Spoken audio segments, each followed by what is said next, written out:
One of my biggest frustrations was everyone in the class was like thinking they're going to be like the next Zuckerberg or something like that. They just were spouting off like things that you hear on like on the internet. Okay, but have you like ever actually done anything? We were at church one day talking about work, and he's like, well, you know, it's a lot easier to push a car that's already moved than one that's from standing still. And I thought to myself, and I know it sounds so silly. Wow, that makes way too much sense. This is Ryan. He bought into green ventures at the age of 25, and in only 4 short years has managed to turn it into a top 1% landscaping company in Canada, doing over $4 million a year in revenue. All this while investing heavily in electrified equipment. He also uses worms to turn his trash into cash. Ryan is living proof that you don't need a business degree to run a successful business. In fact, he only has a general arts degree. Without any further ado, here's the conversation that we've had with the man himself. That's really cool. It's a good way to go about this. Yeah. Yeah, because it's hard to get into, you know, it's hard to get into meetings with some of the people that you're talking to. Yeah, for sure. Yeah, exactly. It is quite difficult to get people to talk to us, but it's like once like we do a few, it's becoming much easier. Now to like. When you're probably getting more used to doing it. So you kind of have like some questions that you have in your mind that you're like, okay, these are going to be some key ones I'm going to ask. Oh my gosh.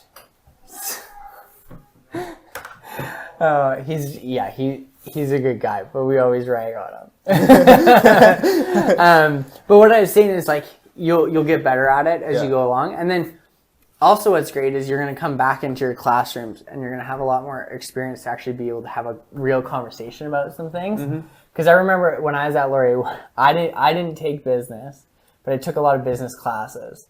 One of my biggest frustrations was everyone in the class was like thinking they're going to be like the next Zuckerberg or something like that, but like had never worked a day in their life or like didn't put in any time to try to like, you know, they just were spouting off like things that you'd hear on the internet and be like, okay, but have you like ever actually done anything? Yeah. And that was one of my biggest gripes about some of the BBA students is that they'd never done anything. Yeah. And you're listening to them, and I was a history major.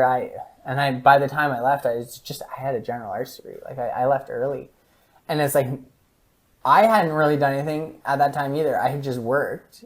I had been doing this since I was 14 to pay for school. Yeah. And yeah, in my class, you're just like listening to these people, never worked a job in their life. And you're like, okay, you haven't even hit like the base level. Like you don't even, the theory in your classroom is so different once you get into an actual like business environment. Yeah. Right? Like things that, you know, my textbook says X should happen if we do Y.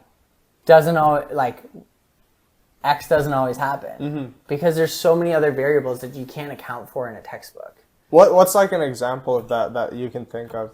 So everyone talks about creating profit is increase revenues, decrease costs. Yeah. Sounds super simple, sounds super easy.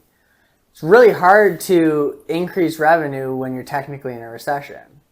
And it's really hard to decrease costs when you're looking at people that have families and you want to make sure that they are taken care of.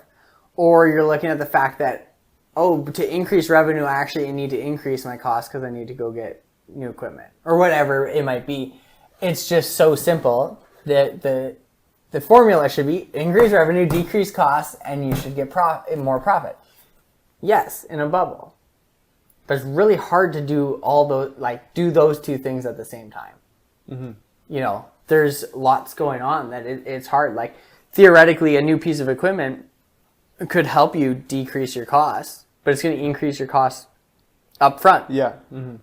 So you may especially if you want you have the philosophy of like owning whatever you operate, like because you're not very into like leasing and like having these long loan terms. Yeah, because that may not show you a profit. Like that piece of equipment may not be paid off for 3 years, right? Or whatever the setup may be. So, you know, I'm not, and I wouldn't say I'm against leasing. It's just that it's nice to own your assets, to have control over them. And I understand that there's very many different business models on how people do it. Like I know guys in our industry who lease everything, but it was real nice during COVID when we weren't allowed to work that I didn't have any payments. Yeah. Right? Our shop was paid for at the time, So we just stopped paying ourselves rent. We didn't have to worry about truck payments. Yeah. Right? Some of these guys, like, and we were only allowed, like, and COVID is an extreme example, but gosh, was it ever kind of like easier to sleep at night knowing, hey, we got cash in the bank and we don't need to be making, truck payments. Because what, you think, $800 a truck on 15 trucks. Oh, wow. Could you imagine like what that would look like during like COVID? 12K. Yeah, and you had no revenue? Yeah, you'd be like sweating, you can't even sleep well. It's hard. So again, you probably can't grow as fast as others that would use, different types of leverages to do it. Like, I'm not saying we don't use leverage. We have a mortgage on this. Like, we couldn't buy a shop like this outright. But trying to do things as tactful as you can around money is important because, debt is risk and a lease is just a different type of debt, right? Yeah. So it's nice to try to have as little debt as you can. So that it's easier when things go bad. Yeah, exactly. When things go bad and you can be like, okay, well, at least I don't have to worry about a truck payment next month. It's kind of nice, both personally and in a business, right? And do you know Dave Ramsey? Yeah. Do you like Dave Ramsey? Because I like some of what he does, but like he theoretically would say, hey, like you shouldn't have a mortgage on a shop.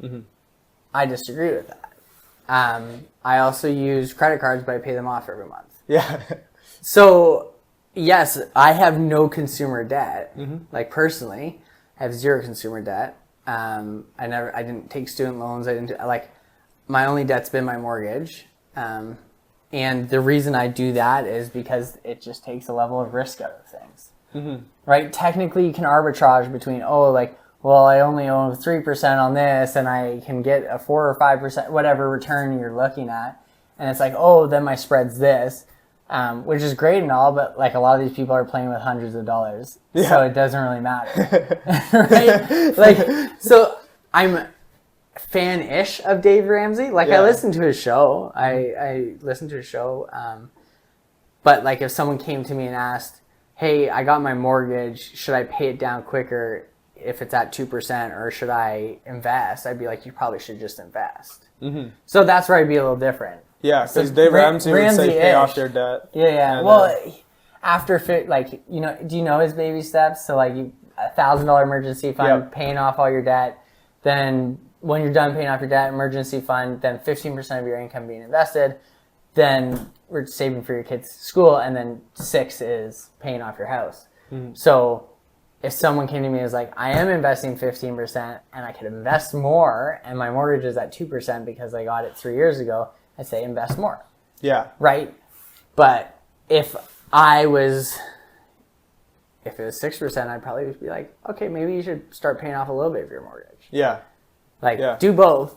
But because then the spread between the expected market return and your definite payments of 6% is like the spread is not the spreads and then the spread becomes not worthwhile. Yeah. And so a lot of people when they're talking about the spread between like an auto loan and market rate, it's literally like 2%. So okay, pay off your stupid auto loan. Because a lot of people also are not disciplined enough to actually be investing that money instead. Right? I talk about this with owning a home. So technically owning a home in Waterloo region doesn't make sense. It makes more sense to rent. Yeah, for sure. Yeah. But a lot of people aren't taking what would have been their down payment and investing it. And a lot of them aren't taking the spread difference and investing it. So if that's the case, for a lot of people, owning a home is just forcing them to actually not spend their money. Yeah. Because there's a lot of things that work numerically and theoretically. And then you get to say you were to rent, now you have all this money sitting around, and you're like, shit, I could spend it, go on a vacation. Yeah. But the math only works if you invest that. Yeah. So right? and that's when we get back to this whole conversation of theory in a classroom or what makes sense in a spreadsheet, what actually happens in real life are very different things. Yeah. Right? Can you give a dollar value to the risk you take between equities and paying off a mortgage? Yeah. not like it's kind of hard. Like I'm sure there's a quant out there who's smart enough to tell me that I'm wrong. Yeah. I'm not a quant. I cut grass for a living. You know what I mean? Like, but that's how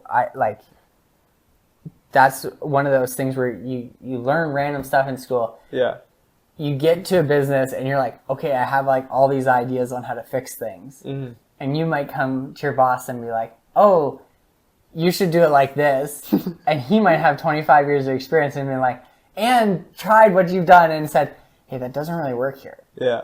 And there's a lot of businesses that the theories that you learn in school don't really apply to. Mm-hmm. Right? Like the whole idea of like inelastic versus elastic demand. Yeah. Yeah. There's the challenge around that is that it's not in a vacuum. Yeah.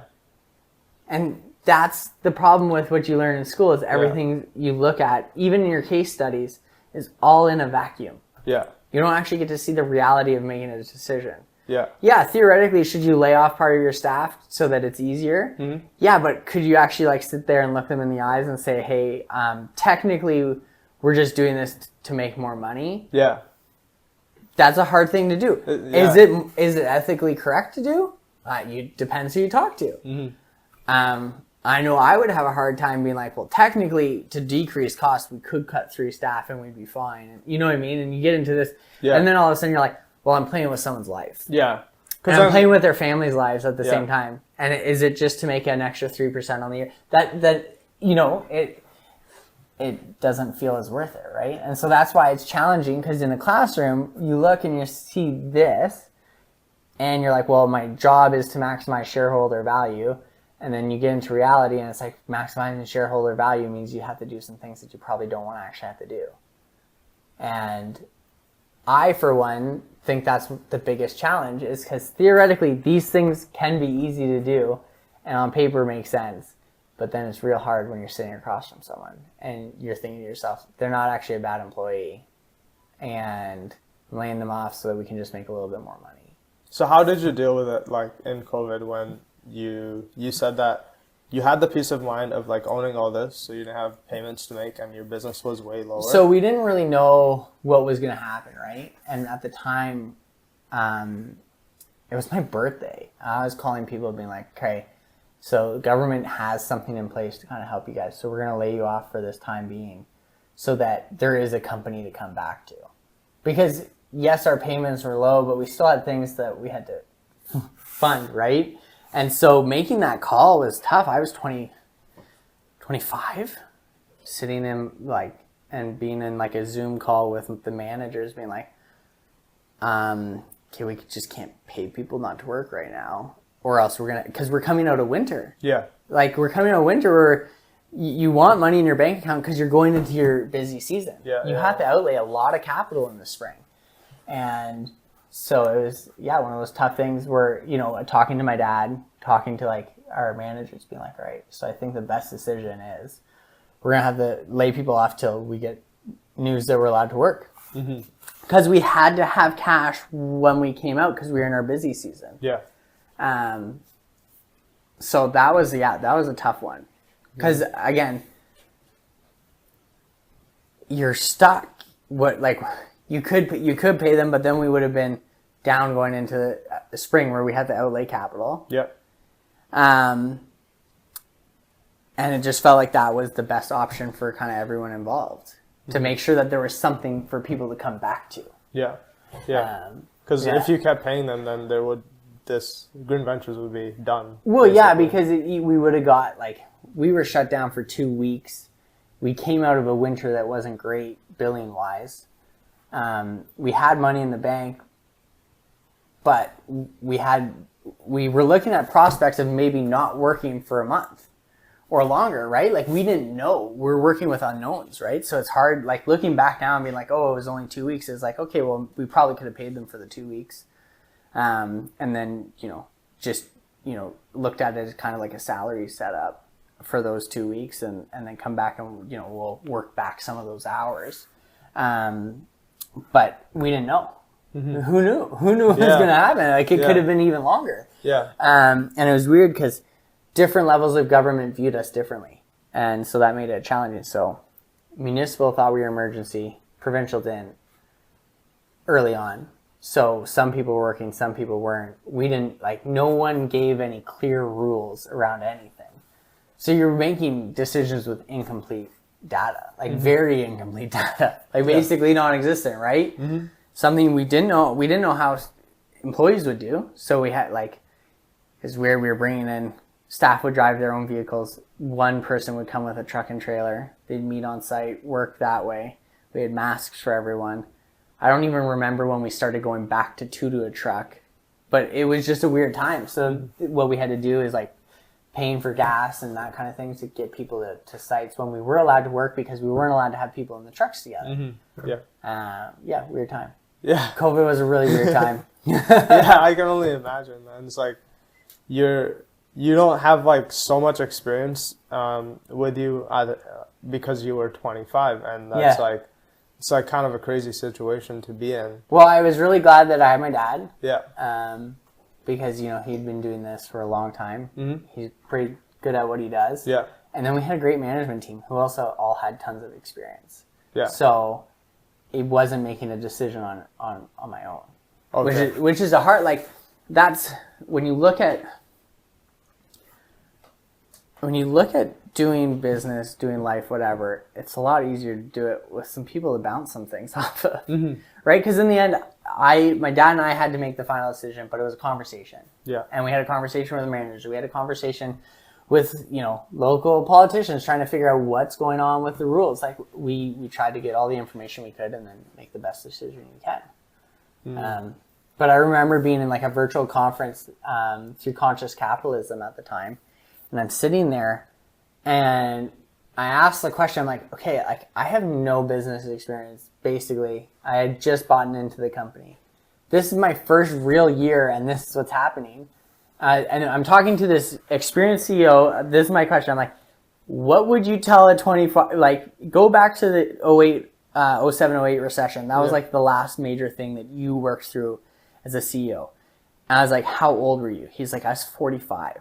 And I said, okay, what would you how do you think you would have handled that as a 25-year-old? And he's like, dude, just, like, reach out to people and try to learn as much as you can in a short period of time. So that's what you do. You try to learn in a short period of time. But it was a very awkward, like, timeline, because you're, you know, trying to figure things out and you have no idea what's happening. And I mean, I'm glad you made it through. You're here. Oh, you know? Yeah. It's so, like, yeah. And it was a great learning experience. Yeah. I tell people, like, so I'm 29 now. My first 4 years of owning a business have all been weird. Yeah. So like, we had COVID. So COVID was a weird year. Then we had kind of that stage of, like, the Great Resignation. So how'd that affect you? Not really. We had great retention, so it wasn't a huge deal. But still, kind of, like, you know, bringing labor prices up, like, all that kind of stuff. Like, the market changed. And then going into the inflationary environment, which we're just coming out of now, has been really interesting, right? Yeah. Before COVID, I could buy a work truck for $40,000. Like a F-150? Like, we buy 2,500, or, like, Ram 2500s? GMC. They give the best discount for us, so that's why we buy it from them. Are they reliable? Like, they're all the same. All the North American trucks are the same. Okay. I'm sure that'll piss someone off if you hear it, but they're all the same to me. Hot take. Yeah, they're just trucks. But, like, the idea of a base model truck, like, no longer exists, really. Yeah. So what was, like, a $45,000 truck is now a $67,000 truck. Wow. Yeah. And so that's kind of thrown some wrenches into, like, figuring things like your capital allocation strategy. Yeah. And then what did you do? So you have all these increases, like labor increase. You have capital prices increasing for your trucks, and, like, well, for all equipment, basically everything's increasing. How do you go back to the customer that you've had for, like, a few years and say, hey, like, my costs have doubled and, like, I have to increase the service fees? Yeah, so increase our service fees. We just do it kind of, like, once a year at renewal time for most of our contracts. It was interesting trying to, like, sort through, like, how are we going to do this? Because, you know, I think we ended up doing, like, some people went out and did, like, real big increases. Our increases weren't that big during that time. Why not? We felt like we had flexibility in our margin Mm-hmm. to not have to be too aggressive. So things we had done earlier, like starting to transition to more electric. So when gas prices went up to like $2 a liter for just base level gas, we were able to absorb some of that because we weren't using as much. Yeah, because electricity costs didn't go up because Ontario is mostly renewable. Yeah. Well, and if you look at our base load sources between nuclear and hydro, it's just it's pretty flatlined, right? Yeah. And so it's not a huge concern. Mm-hmm. Excuse me. So we had some wiggle room there. We were already paying higher wages, so we also had some more wiggle room there because we didn't have to increase as quickly. Yep. And then just being like honest. So yeah, we did things like a gas surcharge. So we didn't have like a permanent price increase in there. It was like a temporary price increase. Yeah, because so if gas prices hit this, and so we just took an average of the gas price for the month. And then if it was certain amounts, it would increase their bill by a certain percentage. Mm-hmm. Just to try and offset some of that. How did the customers respond to that? Pretty well. We haven't really lost very many. Mm-hmm. We've gained a lot. Yeah, so you're saying how at university, everything you learn is in a vacuum. So all the case studies is all independent of what's happening in the real world. Earlier you said that when you needed help, you had to ask as many people to learn in a short amount of time. Yeah. What would you do differently, or what else would you do in addition to that to better prepare yourself for things that are always changing in the market? Well, so here's the thing. Things you learn in school are in a vacuum, but they're still valuable things to know, right? So a case study, well, it's in a vacuum and maybe their decisions maybe you can't replicate exactly their decisions. They still give you some sort of context, right? It's like a framework almost. Yeah, and I say this because I'm not anti-university or anti-education by any means, because I think theoretical knowledge is super important. It's just very hard to replicate the decisions that those people made and get the same results, right? And so that's where I think it's really great to learn, let's look at how Amazon uses A/B testing on their website. Yeah. Wow, okay, that's really cool. It's hard for me to do A/B testing. Yeah. Right? Yeah. Just because of the type of business it is. Yeah. But it's a good way to look at that and say, well, how could I implement something similar? So you're not replicating, you're looking for things that you could apply to what you do, right? Let's think. We can talk about the worms. So we have a problem with a waste. It's a cost of ours that we have. What do you mean by that? What's the cost of waste? So we have to pay to get it removed, taken away from the shop. There's the carbon cost of it. So if we look at it from an environmental standpoint, there's the cost of, is this being processed the way we'd want it? Those sort of things. So there's a cost associated with our waste. But the idea of waste is it's just a resource in the wrong place, right? So I learned that this factory in India is recycling their waste and then using it to actually grow food around their building, which has lowered their heating costs. So I get super fascinated. I'm well, how can we reuse our waste?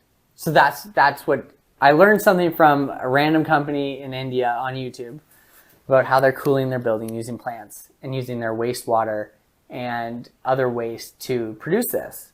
And I get thinking, it's okay, so you're not taking a direct thing, because I don't need to grow food here to cool my building. That's not my problem. But I have a waste problem.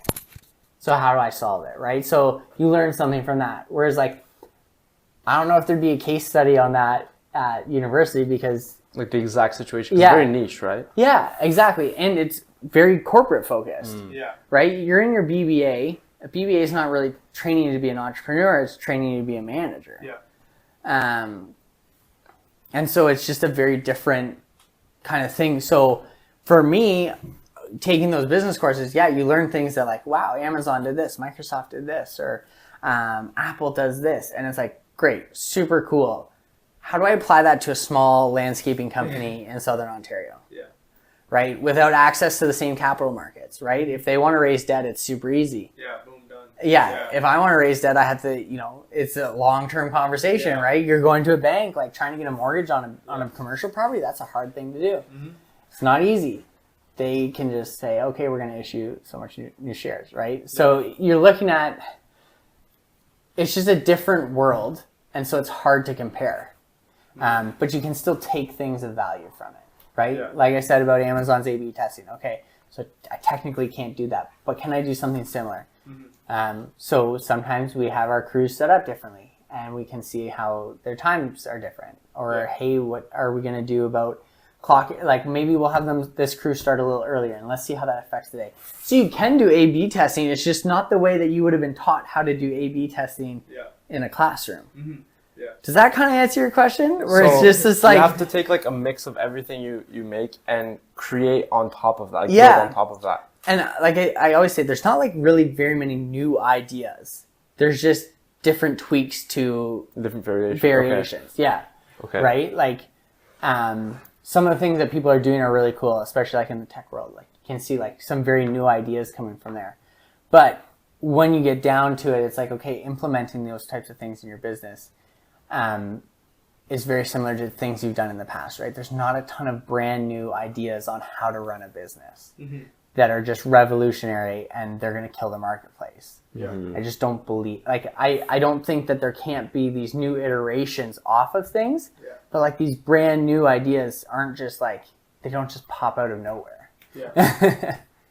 It's like at the end of the day, it's like you're just creating value and like you have to like convince someone that you're valuable and they pay for it. Yeah. Right? Yeah. And so it's like, how do you create value? Like creating value for like your team. Like I'm a big proponent of the idea of like conscious capitalism. So stakeholder capitalism, like that's another name for it. You don't just need to create value for your shareholder and your client. Like you should create value for your team, and you should create value for the environment you're in, and you should create value for the society that you live in, the community that you live in. Mm-hmm. If you're only creating value for your shareholders and your clients, like there's still a lot of people missing in that equation. And so I think that's why it's more challenging than just kind of the conversation in a classroom, because there's so many people that you should be caring to try to create value for. It shouldn't just be, and a lot of times people are only caring about creating value for the shareholder. They don't even care to create value for the client. Mm-hmm. And so when you look at the world kind of through that lens, it gets more challenging, I think. Yeah, because then you have to like look at so many other people and how to like cater to them. Yeah, or how something you does affect them. Yeah, like kind of going off of that, I know that there's like so many landscaping companies. Like I imagine that you have like so much competition. Like how do you like as Green Ventures like stand out and say like, here's how we're different and here's why you should contract with us and not all these other people? Yeah, so I think consistency is a big part of it. Like, hey, we're going to get the work done and we're going to be there. Quality is important, but it's hard to get quality, consistency, those types of things without having a good staff. So we have an extremely low turnover rate, under 5%.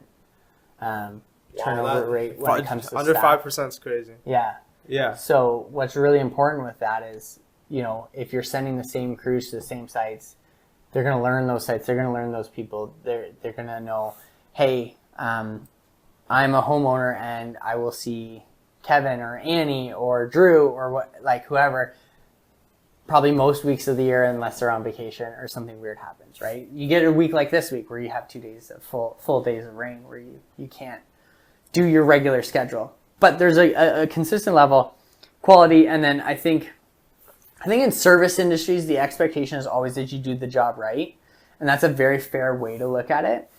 But I think what sets service companies apart is how well they can fix a mistake and how quickly they can address it. Mm-hmm.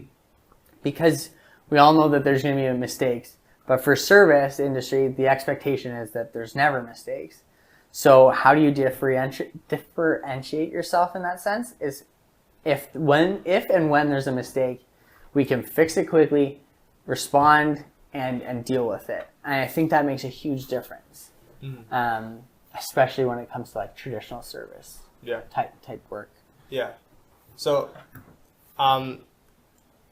regarding that, I wanted to review. I wanted to read you the worst review that you've ever gotten. Yeah. Not sure if you're familiar with it. Yeah. The worst review that you've gotten is 4 stars. Okay. 3 years ago. This is from Chelsea. She said, "Giving this place 4 stars only because I wish they came to my house every day. These guys are the real deal, professional, thorough, and experienced." So why is this your worst review? I tried my hardest to find something negative, and it's like so hard. Well, so we've definitely have had people who have been upset with their service here. Mm-hmm. I'm not going to pretend like everything is always perfect, but we really try our best to make sure that even if something doesn't go right or your expectations aren't met, and you might be leaving and not being a client of ours anymore, and that's okay. We want to at least make sure that you're leaving on a good note with something like, let's say we messed up, we're going to do our best to fix it. And even if that mistake was so much that you're like, hey, we're not coming back, that's okay, but we need to make sure we fix it before you go. And I think that probably has an aspect of it. I think we also try to be open about expectations going into projects. So like, hey, here's what you should expect. And try to be as honest as we can be. And I know reading our reviews, like we have some reviews from former staff in there as well, and talking about their time here. And I feel the same way about my team members. Like I want to make sure like they're leaving like prepared in a good place for whatever they go to next. And that's the same with clients. So hopefully that they're just not angry enough that they're posting a review. But again, I think it's just because we tried to our best, even if expectations were met and someone's not happy, is to make sure, and if they will never work with us again, that at least we can fix the mistake before they go. Yeah. This is actually probably the first company that I cannot find like literally any negative reviews on, like from the staff to your clients. Like I don't know how you do it actually. It felt almost fake actually. Yeah. I'm like, is this even real? Yeah, no, we've never taken any reviews down or anything like that. Yeah. It's one of those things where our hope is that we can make sure people are happy. And if they're not, and at least we can somewhat fix the issue before things change, right? Mm-hmm. And it's not to say that we don't get complaints and stuff, but we try our best to make sure we fix them as quickly as possible. Communicate them to the team, so hopefully we don't make the same mistake twice. Mm-hmm. That's really important. Again, it's not always perfect because if you have new staff and you're training, and it seems like an easy job, but there's a lot of experience that it takes to be able to perform. And again, I think my dad's a big part of this. Like he's just has a way about dealing with issues that I think is just quite impressive. I'm not quite as good as that. I always just try to fix it as best I can. But like, I think my dad's a big part of the reason why we don't have very many negative reviews. Or I think he does a really great job of dealing with them quick. And Heidi's amazing at that. Like just, hey, if something bad happens, I think no one ever wants someone to be leaving upset. So if we can do whatever we can to fix that, that's important. Yeah. So ultimately, it's about just providing value, regardless of whether the customer was happy, like satisfied or dissatisfied. Just providing value overall. Yeah, I would say so. And if this was an issue, and maybe we weren't 100% at fault for the issue, we still need to do something to kind of fix it. And I think that idea is like, hey, how do we be kind of customer obsessed? And I think that's like you see that with Amazon, like regardless of like their issues on how they treat their employees and stuff like that, like there can be serious questions there. But the thing is, have you ever had a bad experience with Amazon? Yeah. Probably not. I mean, sometimes you have it, but like you call them up, they instantly pick up and they fix your issue. Yeah, that's what I mean. Like, so you have your bad experience and then it's fixed. Yeah. Right? Or Costco. That's another great example. Costco is just customer obsessed, but they also treat their employees amazing, right? Yeah. But the thing is, I had something wrong There was the listeria outbreak when it came to some, I think it was oats or something, and we had bought some like a while back. I was like, I don't have a receipt. I'll see if I can get the recall. So I went in and I talked to them. It was granola. There it is. Because my kids got sick and my wife got sick. I didn't get sick, and I'm normally the one who gets sick because I'm stressed.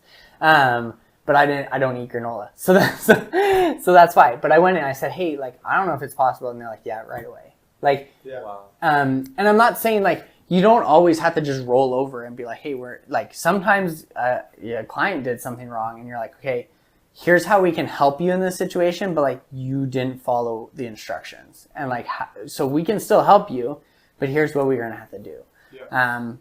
I think being willing to show up and look at someone who's upset with something and say, here's how we're gonna fix this, I think that goes a long way. Yeah. So related to what you said about like how you don't always have to roll over, and that there's been negative experiences, but like you fix them to the best of your abilities, and that's why you don't have like negative reviews online. What is like, since you've been doing this for a long time, what is like a nightmare scenario that comes to mind? Oh, a nightmare. Yeah. One of the ones that is a tough one anytime is if when it comes to like hedge trimming, and if someone trims something like too short during like a drought period, or does something a bit too aggressive on a plant during periods where that leads to high stress. It's one of those scenarios where you show up, you can't fix it, right? Oh, he brought my canopy up too high. Well, it's impossible to fix that. That's one of those things where it's like, okay, we got to come up with like creative solutions to these problems. But those are one of the, like, anytime where you say this should be done and it doesn't get done, those are just like the things that keep me up at night. Like, and it sounds so silly, but it's like, oh, I'll tell a client that this is going to get done this day, and then they say, hey, the crew didn't do it. Those are the things, I wouldn't call them nightmare scenarios, but you're showing up and it's hard to look at someone and be like, okay, I told the crew to do this, they didn't do it. That's on me because I didn't follow up. But like, it's hard because it wasn't like your direct mistake. But I think, yeah, anything where it's just, it's hard to think of like a nightmare scenario is like you're doing stonework and you do something wrong and it leads to like flooding, or at least like anything like that where it can cause damage. That sort of thing is like real nightmarish type scenarios. Thankfully, knock on wood, most of the time you're dealing with, hey, someone did too much trimming and I don't like the look of it and that makes me sad. Or, hey, they didn't weed this garden bed and I asked them to and I don't know why they didn't do that. So there it's just, we have to address that scenario as quick as possible. Mm-hmm. So in a case where someone didn't get the bed clean that they were supposed to, or a team lead had neglected it, it's like, we're going to get a crew there the next day to clean this up. Yeah. And then you do it. You don't just say that you're going to do it, you do it. Or something like a canopy got raised too high and I lost my privacy. Okay, like let's see what type of plants we can maybe put in here for you to fix that problem. Mm-hmm. So it's just trying to adjust to what happened. Mm-hmm. Again, on the construction side, you can get more nightmarish with the price of fixing things. Mm-hmm. You have a scenario in mind? Because I spoke to Salt Connection last time, yeah. And they used to do landscaping and yeah. everything, and they talked about how this job that was supposed to be $8,000 to start with, eventually after like a bunch of mishaps turned into a $62,000 job. Oh wow! And that's like for the homeowner, like it's like kind of insane, right? He wasn't planning for that. That's like a down payment. Yeah.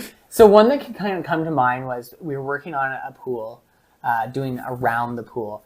And they had an old skimmer, and we told the guys not to tamp around it, but it ended up that the skimmer is cracked. We don't know if it was already cracked or if we did it, but it was a $4,000 fix, and it was just one of those ones where it's like, we're just gonna have to eat this because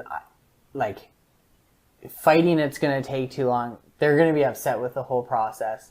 We just need to fix this and move on. And that was like, that's an example of one that was frustrating. One that was really bad was we got a survey plan for a driveway and it didn't actually show the full driveway. So we didn't order enough stone for it. And so it was quoted way too low, and then we had to buy stone to fix it. And that was a tough one because, again, arguably we could have blamed the surveyor for it, but we were in the middle of this job. You're kind of stuck. It's like that was truly a nightmare scenario because it was like an extra $40,000 of stone. Wow. Bro. And so it's tough. And we have the rest of it sitting out in the yard right now. Wow, that's insane. Yeah. $40,000 too low. Yeah, because again, we didn't have the survey didn't really show what we needed. The guys started laying the driveway and like, we don't have enough stone. It was like a special order of stone at the end of COVID. So we had to do minimums. Like, it was just a tough one. Like, that's a real tough mistake to have to deal with. Mm-hmm. And then, so that was a bad one. That's a good example of a bad. Oh, that's a real tough one to eat because they're essentially when any money you're going to make on it. Like, and the job plus some, right? You know what I mean? Like, you lose money then. That's the type of stuff that just... 40K is a pretty big hit. Yeah. Yeah. It's not fun. And you just eat all of that up at the expense of just losing money for your business, but ultimately gaining, like, having the customer come back to you. Well, in that scenario, it's hard to, like, fighting it may not work. I forget exactly how that one ended because I wasn't involved with the ending on it because of, like, other people took over dealing with it because it was on their end, right? So we have different managers for different roles. So I forget exactly how that ended. It was also a couple years ago, so forgive me for that. But yeah, like sometimes you just have to eat something to be like, hey, we're people of integrity and we're going to stick to our word. Like sometimes it just sucks, right? Like something goes wrong and you're just like, crap, I have to eat this. I have to deal with this. Yeah, because like you gave them your word that like, oh, it's going to cost, let's say, 60,000, but you can't just bump it up to 100. Like all of a sudden, nothing changed on their end, right? Well, and they lost part of the drive. Like, you know what I mean? Like, it's just one of those things where it's tough.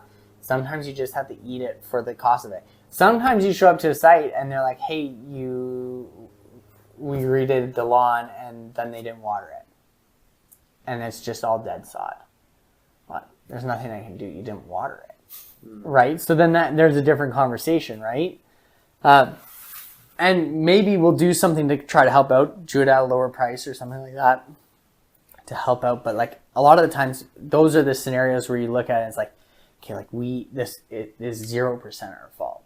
We'll try to help you as best we can, but like you chose not to water this, or you like, you know what I mean? Like that can be an interesting kind of realm. Customer problem. Yeah. Where they failed to do something on their end. Yeah, and so you try to like give people instructions on how to water their sod or how to water their seed and how are they going to get germination so that you can avoid that at all costs. So just be like as transparent and just, as you said before, communicate the expectations. Yeah, so let's say you came to me and you're like, I want to redo my lawn and I want sod.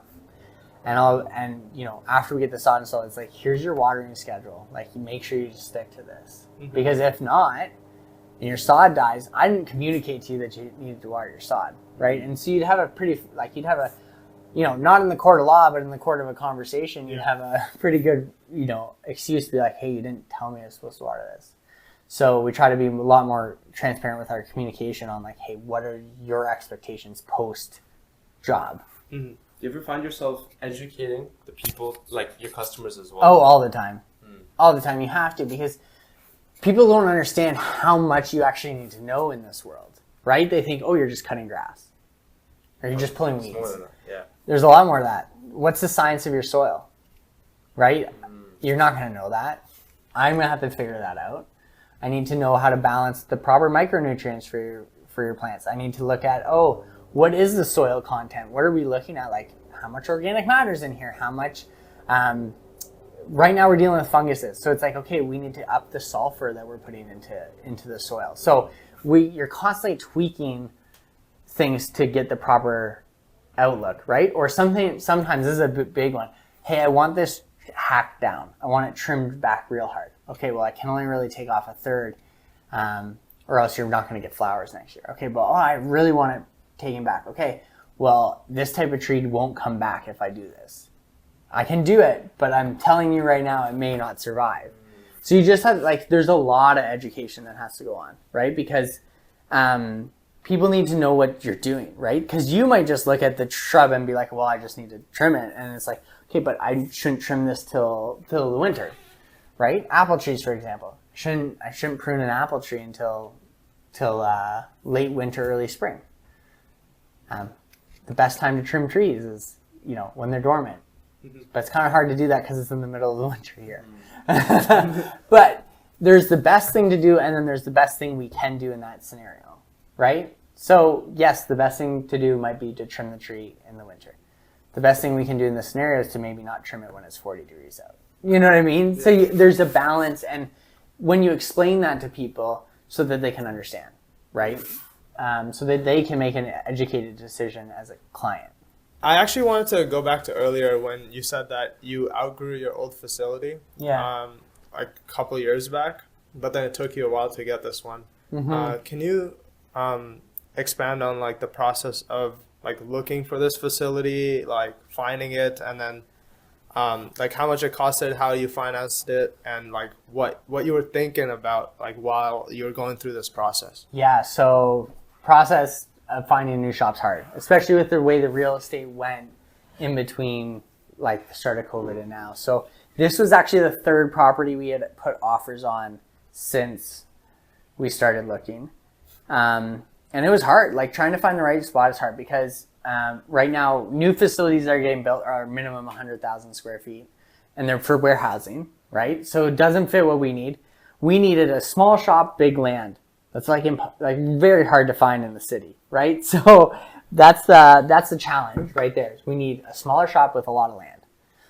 It's hard to find in the city, but we want to be in the city because travel time is starting to get crazy because, you guys were coming out from like New Hamburg area, right? Waterloo. Oh, Waterloo. Yeah, basically, you know where the Costco is, Waterloo Costco? Yeah. We live behind there, like on the border, basically. So like that's kind of close to where I live, but it took you 18 minutes, right? So think about if my shop was out there and I had to come into the city every day. So we wanted something in the city, also to protect the investment of the property longer, right? Because one municipal decision can make land out in the country worth a lot less than in the city, right? So we wanted something in the city to deal with travel time, to be close to a lot of our client base, right? So when this came along, we probably weren't expecting to get it, but we walked through and we're like, okay, this is perfect. So then the process then is putting in an offer. So the asking price is $4 million. We offered $4 million. Then they accepted. Then it's getting financing. That's a real hard part, especially on commercial properties. You have to put down a lot more money. 35 was it? More because we actually had some contamination, so metals. Nothing dangerous to people, or it's just there's too much metal in the soil. So something that we could work with that wasn't going to cause any issues. So I think we were about 40% down. So then we get financing. We got to sell our other shop. So then that's what financed the down payment then, was the other shop. Wait, so selling the other shop financed the down payment, but you have to put in the offer before. So it's you not sell like the it's other shop, very right? different than like residential real estate. Residential real estate, well, you can have financing clauses in residential real estate. It's just most people don't nowadays because it's hard. Like the market's too competitive. Whereas in the industrial, commercial landscape, there's a lot more negotiating time and actual like things that, someone will take more money for financing clause. So we had a financing clause on this. So once we got financing and they said, okay, but you have to sell your shop, then I was like, we got to get this shop sold. Yeah. Okay. Yeah. You happy with where you are now? Oh yeah, we love this place. It's awesome. It's way better than the old shop. I loved the old shop, don't get me wrong. It was great for our time there. But we had kind of pushed that lot to its maximum potential. And then we got this, and it feels like there's a lot more potential that we can push this piece of land to. Mm-hmm. And that's exciting. You said you outgrew the last shop in 5 years. Yeah. You've been here 8 months, I would say. Yeah. 8 months. And I assume you guys are still growing. Yeah. How long will you stay here, do you think? Well, I'm hoping longer because we have a lot more room to expand out. Like when we walk the yard, we could like put another building down there. So we have the big hill out front. We could retaining wall that up and gain about another half acre there. So there's lots of things we can do to extend the lifespan of this. Mm-hmm. The offices are big. We probably could go two to an office. Mm-hmm. Right now we're just one to an office because we have enough. Mm-hmm. So I think we have a lot more space to grow than we did before. Like employee parking became the main issue at the last shop. That's currently not even close to an issue. So looking at those types of things, I think we have a long runway here. Mm-hmm. Okay, that's good. Well, you don't have to answer this question, but I was just curious. What kind of like revenues are you looking at, like when you have 40 employees and like you have to pay for all this mortgage and all this equipment? Yeah, so we do a little over $4 million in revenue. Mm-hmm. And my follow-up would be, what would it take for you to like 10x your revenue? Like to 10x your revenue. Like let's say, say that's a lot of capital investment to 10x your revenue. Mm-hmm. So to go from 4 to 40. To 40. Yeah. That's a big jump. So we'd probably have to get into some type of work that isn't like our favorite. So we don't really do any plazas or anything like that. You're probably going to have to start creeping into that realm. What are plazas? Like the boardwalk. Yeah. Something like that where right now we're majority kind of condos and residential. So to get to 40 million, we'd probably have to be in other locations. And to be honest, like I don't really see a desire to go to 40, right? There's enough stress as there is now. And it's not that I'm, lazy or don't like growth or stuff. Like it's just the idea of 10xing feels like a lot. And especially in such a capital intensive industry. And at the level of quality that we like to do, I think it would be even harder. Mm-hmm. I don't think there's a landscaping company in KW doing 40 million. You could be the first. To put into perspective, the top 1% of landscaping companies in Canada are doing 3.5 million plus. So that's the top 1% in Canada. Because there's just like so many people doing it, right? Well, yeah, and it's a very decentralized market. Also, like the cities aren't as big, so it's harder. But like you'll talk to American guys doing like 600 million there are big companies in Canada. Don't get me wrong. Like there are some really big companies like Landscape Effects out of like the Windsor area. Clintar, obviously, like so they have a franchise model, so that's quite large. But there's national brands in the States. Yeah. That are like in 11, 12 states, You talk to them and they're like, yeah, 600 million in revenue, 6,000 employees. Like it's a big deal. Yeah, they're almost like public companies at that point. So there's Brightview. That's a publicly traded landscaping company. I think they do like $2 billion in revenue. Shit. But at that point, they're not growing organically. The only way they grow is they have to do it through increase acquisition. Costs. Acquisitions. Yeah, they buy up other landscaping increase their contract prices. Yeah, well, and even then, it's hard because of the type of work they're going for. Mm-hmm. And because they can't self-perform all the work. You have to rely on it. So they have to subcontract stuff out. Oh, I didn't think about that. Yeah, I guess that's another way to grow. Like, you just don't do it yourself. You can sub it out. But yeah, so like, again, we talk about going to 40 million. Like, cool, it would be amazing, but it would be really hard. And I'm not saying it's just, it may not be for me to be the one to do that. Yeah. Right? For sure. Do I like spending time with my family? Yeah, I do. And like I said, like I think you can have a great business, and we're technically in the top 1% of landscaping companies in Canada for our size. It's a good place to be. Yeah, like I don't have a lot of the. I think the bulk of, forget who was telling me. I think the top or like the bottom 50%, their average revenues are under $500,000. So just to put it in perspective, it's quite a hard industry, and a lot is because it's very relationship based. In the States, you have a lot more national brands that are able to bid on national contracts, and then they subcontract out part of them. They self-perform some of them.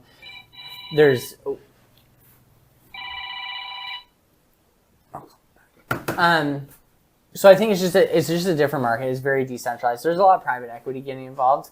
That was actually going to be my next question, because my friend does private equity, and they're looking at usually these what's it called, low cap companies, and like trying to bring them together when there's a lot of competition. Yeah, I think done right, private equity can be interesting. There's a lot of industries that private equity has ruined, and I think. Would you be interested in like participating in like landscaping private equity? Depends. I'll leave it at that. Okay. Yeah. We've been approached before, multiple times. Okay. But it depends. Again, I think there's some serious issues with how private equity deals with things. Some of what they do, I don't love. What they've done to Panera Bread, for example, in the States. So Panera Bread owned all their real estate. Then they had Panera Bread sell all their real estate, pay out a special dividend. So then private equity got a nice little cash infusion, and then they made them lease back all the locations that they just sold. Yeah, it's not a good idea. So here's the thing, like if there's a lot of times chasing returns can be a short-term game. Yeah. And so I'm sure there's some amazing private equity groups that aren't about that. But I think there's also a lot of private equity groups that are just looking to flip the company in 3 years. And to be honest, like I don't really want to have to answer to anyone except for my clients and my staff. You know what I mean? Like if all of a sudden I got someone breathing down my neck saying, hey, you're not hitting growth targets, you're not doing this. Hey, you need to decrease your labor costs, and by doing that, we want you to, lay off these experienced staff. You know what I mean? Like those are questions where it's just like, I don't believe in running my business that way. And you see a lot of that with private equity takeovers, like dental offices in the States. Another one, right? Another example of something where private equity got involved. And I don't think anyone benefited except private equity. Or doctors' offices in the States, where private equity bought up a bunch of family doctor, practices. And again, I don't think anyone benefited truly, except for the private equity group. And private equity overall underperforms the market. So it's one of those things where it's like you're doing these things that like I wouldn't agree with and wouldn't like, and yet you can't even beat the S&P 500. So why wouldn't I just buy an index fund? You know what I mean? Yeah. And again, like I said, I'm sure there's some great private equity firms that do good things and have long-term points of view and want to grow a company organically and look at, hey, this industry is a lot very decentralized, and maybe we can roll up some of these companies together and like actually create something better. And then I think there's also a lot of private equity that's very parasitic. Yeah. And so again, I think it depends who you're dealing with. It's one of those things where I don't feel very comfortable with it just because of what I've seen it happen to other industries from private equity. Yeah. And again, I'm not saying like, I don't want to be like, oh, this guy's saying that all private equity sucks. It's like, no, like I think there's some very obvious cases of private equity being bad. Yep. And you probably don't hear about the good ones because of you're hearing about the bad ones, right? And so that's why I say it depends. Yeah, like bad news spreads faster, right? In general too. Yeah, and so I'm sure, like I'm sure there's good ones, but also you hear about this Panera Bread situation. You hear about Red Lobster. That's another perfect example of private equity wrecking a company. I'm not saying Red Lobster was this amazing company beforehand, but it's not now. It's bankrupt. And it's just like, okay, show me, like I need to, like if someone was like interested and want to have that conversation, it would be like, you need to show us how you've been with a group long term, that you haven't just flipped them in 3 years. You know what I mean? Like that's that's where I think That's what you'd be looking for. Like I some probably wouldn't historical evidence. if that conversation was to happen, Mm-hmm. I'm not looking to sell. Mm-hmm. And I like what I do. I love my company. I love my staff. They're great people. I wouldn't want to like sell them out. You know what I mean? Mm-hmm. Like I'm 29. There's no reason. Yeah. Like I would like to me, it's just like a very hypothetical conversation. Mm-hmm. And again, like they would, if someone was to come along in a super hypothetical conversation and they're like, hey, here's like our long-term track record. You know, we've held this company for 10 years. We've held this company for 15 years. And this is how we've helped, you know, develop their staff and give them more opportunity. And here's how we're going to help you as a company grow. But, you know, this is how it's going to help, you know, X, Y, and Z at the company. Like, that's what you'd want to see. But if it's just, hey, we're looking to make money and do you want to sell part of your company? Do you want to stay on and keep working there? That's not for me. I don't think that's my world. Yeah. I'd rather grow slower. Mm-hmm. You know, have to answer to someone. I have to answer. Well, and it's not that I'm against answering to someone. It's just I want them to be aligned with what I want to do. Again, don't mind answering to someone, but if they like, you know, I want my employees' well-being is an important aspect to me. Yeah. And, you know, again, I got a 3-year-old and a daughter who turns 2 in a month. And I look at them and I say, also, I need to do good by the world that they're going to be inheriting. So if that's not going to be aligned with the people that you're dealing with, then that's kind of hard. Yeah, that's such a good philosophy. Like, because especially finance and private equity, they're pretty cutthroat. Like, if they do what the numbers say without like taking things into context, right? Yeah, So, and again, like, there's a place for it. It's just not with me. Mm-hmm. Yeah. Okay, I think this would be like one of the last questions. All right. How'd you get into the worms? Like, because people I've talked to before I spoke to you, they're like, you should talk to this guy. He really loves worms. Like, again, it came out of the whole idea of waste, right? Waste is a resource in the wrong place.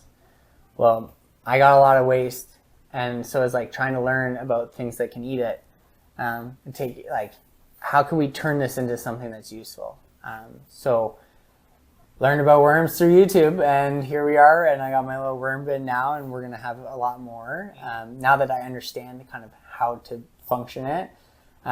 It creates a product that's amazing, that's really great for the soil, and also by doing it, I'm producing a lot less methane. I'm also saving our company a lot of money in hauling charges. So it's great because, you know, it's hitting, you know, we talk about the stakeholders. So for us, we're saving money on waste. We're creating a product that's valuable. For my staff, it's giving them something that, you know, if we have a slow winter again, something they can do that can produce value for like the company and in that sense. For the environment, we're going to produce a lot less methane. We're going to produce, again, a soil product that's great. We're dealing with soil degradation as a huge problem. May I ask what that is? That just soil losing, like, losing nutrients, losing organic matter, becoming dead, essentially. Soil can be dead because you need microorganisms living in it, like beneficial nematodes and fungi, and all these things need to be living in the soil for it to be healthy and working. And if you have too much soil degradation, then you're just stuck putting more and more fertilizer down to get the same yields as before. So if we can do something to kind of help fix that, that's a great kind of setup. And then for community, again, just how it's going to help, you know, produce less methane, helps produce a great product that can be used. So let's say you had a vegetable garden. It's like, okay, amend your soil with 20% of worm castings, and your yields will be bigger. Like, those are cool things that to be able to do. And so, yeah, I became obsessed with the worms. I have ADHD. It was a hyper focus, and here we are. Yeah, so that's how it kind of happened. That's pretty sick. You've like got you're like pretty deep into like landscaping, not just like the surface level. Hey, I like want to make money and stuff. Like I see that you have books over there. Oh yeah. Those are just like a couple books for like training. We have like our company training manuals so that we give to new staff. But again, it's to be good at something, you have to kind of be obsessed with it a little bit. You know, we have our own grass seed blend that I spent time talking to. I saw a video on that. Oh yeah, yeah. Like, all your customers love it. Yeah. Talking to like some golf course superintendents who are using fescue courses. So fescues use a lot less water and a lot less fertilizer, and like they still look really good. So how do we do that? How do we get to that? You know, what's the blend that works for us? That, you know, how did the golf course do it? How could we do it? So we tweak it every year a little bit because of new technology, right? Technology doesn't just exist in, you know, your cell phone. It's okay. This seed actually uses a quarter of an inch instead of a half inch of water. Like that's a big change. Those are things that we can really look at and say, okay, water is a problem for our community. You know, yes, we're close to the Great Lakes, but we don't have a pipeline from the Great Lakes here. You know, we have to figure out how can we make our water last. Okay, so our seed blends are all TWCA certified. All TWCA certified brands of seed. So that's the Turf Water Conservation Authority. So they put their stamp on low input seeds. So things that are like good for like economizing on the water, I think, right? Yeah, so like for example, like a Kentucky bluegrass typically takes about 2 inches of moisture a week. But my fescue blend takes half an inch. Oh, wow. So you can see how much water savings you're getting there. And so TWCA tests different grass seed blends to see how much like moisture and stuff they need on a weekly basis, and then gives stamps to seeds that fall under those categories. So stuff like that is where you want, you put time in to try to learn new things, right? So that was one of my things I spent a winter learning about, was different seeds and talking to different, you know, golf course superintendents, because I kind of see golf courses like the top tier of lawn care. You know, I would love to be able to go to a client's house every day. I think I could have the lawns looking pretty good. I have lawns that back onto golf courses that look better than the golf courses. That's a power move. And it's just because there's a lot of education that goes into it. My dad's obsessed with fertilizer, so he spends a ton of time. All our fertilizers are custom made for us. So different fertilizers for different times of the year, all custom blended with different things added, you know, humic acid sometimes, or, you know, we experimented with kind of manure pellets in there. Like, so we've tried lots of different things because, you know, if we can eke out a bit more efficiency out of the lawn, because here's the thing, lawns in like a traditional setup aren't they can be input heavy. So let's try to make it as input light as we can, right? Because they have great advantages. You know, they're good at purifying air. They're good at purifying rain, like rainwater and runoff and stormwater. They're great at purifying it. I didn't know that. That's Cool. Yeah, it's quite interesting. And a lawn actually produces a lot more oxygen than you think. And so it's one of these things that can be really good, but let's try to make it less input heavy. Okay, so this is kind of going in a different direction. Yeah. Does this ring a bell? Hey, it's Ryan from Green Ventures. Take a ride on our machine. Yeah, you're talking about our robots. Yeah. Can you tell me more about your snow robots? Okay. So yeah, snow robots, pretty cool. A company we're the first investors in. They actually operate up the street from us. So we have these snow robots that we semi-autonomous that can kind of help with snow. They're 100% electric. They can store salt. They can plow. Right now, they're mostly working in Texas, Georgia, North Carolina, cutting solar fields. So the company I had actually kind of pivoted into a different realm. We still have some, but they're pretty cool. They're pretty cool. Like, yeah, they can autonomously plow like sidewalks. We were using them autonomously on driveways and small parking lots. So yeah, pretty cool. I don't have any here. I would show you one. Yeah. But if you want to see them, I could probably set something up with you, and you can meet the CEO and stuff. Oh, that'd be so sick. So they're doing like solar panel stuff now, like yeah. Oh. If you look them up, they're Swap Robotics, and I did. Yeah. So both my dad and I are on the board there, and yeah.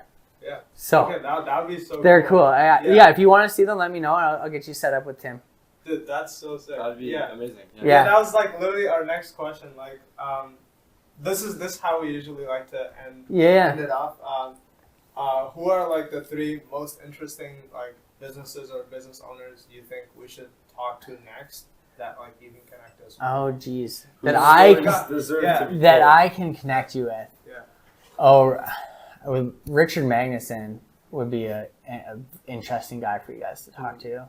So he used to own Magnuson Furniture, a local company that's is a large furniture producer, and Richard is just an amazing business mind. He also goes to Creekside, him and his wife do, and so he's quite impressive. I would have said the guy who took over the company, Nathan. He's my dad's best friend, but they live in North Carolina now, so that's kind of hard to get you guys in touch with them. But Richard still lives here, so. Who took over which company? Nathan took over Magnuson Furniture, but Richard still lives here, so I think I could probably get you in touch with him. Really smart man. Yeah, he's the reason I actually came and I ended up buying into Green Ventures. We were at church one day talking about work, and he's like, well, I was talking about, maybe I want to start something of my own. And he's like, I know it sounds so silly that this is like one of the big things that pushed my decision making was, he's like, it's a lot easier to push a car that's already moving than one that's from standing still. And I thought to myself, wow, that makes way too much sense for he's such like a short little thing, and it sounds silly looking back at it, but it's like it was one of those things that to a young man made a lot of sense. But he really good businessman. He's a client of ours. We deal with him now at one of our condo buildings, and he's quite good. Who else do I know in the area? Well, my father-in-law. It doesn't have to be in the area. We can like drive to Toronto or whatever. It's like no problem. Well, yeah. So my father-in-law is a VC. So, well, I guess not VC, angel investor. But he was the 4th hire at RIM. Like RIM. BlackBerry. 4th hire. Yeah. Really? Wow. Yeah. Oh, what's RIM? It used to be called. Yeah, Research and Emotion is what it was called before BlackBerry. Okay. Yeah. When it was the biggest phone company in the world. Mm-hmm. So he worked there for a long time. Super fascinating man. And now he does angel investing. So he's invested in a lot of really cool local companies. Mm-hmm. And he has a very interesting take on like his investment approach and how he wants to make the world a better place by the companies that he invests in. Mm-hmm. So super and really smart. Cares about the environment. Like just and a great man. Like he's my father-in-law, and he's like, I'm not just saying that, like he's a good guy, right? Yeah. And third. Well, we got Swap, right? Well, Swap, Tim's amazing. Mm-hmm. So he's the CEO over at Swap, and he has taken that company, like, it's gone crazy. I don't know if it's public news yet, but like they just did an investment round. So you might have to take this part out or whatever. I don't know if this is in. Yeah. They just did an investment, like their most recent round was $1 million USD was their valuation. You still bought it? Yeah, I bought it Canadian. Okay. So we're hell yeah. If you go there, the boardroom's named after us. Oh yeah. Like it says the Hebel boardroom. Yeah. Yeah. So that's cool. So well, that's it for this one. Thank you, Ryan, for sitting with us, and we will be contacting everyone that you've referenced. This is YAP number 2, and on to the next.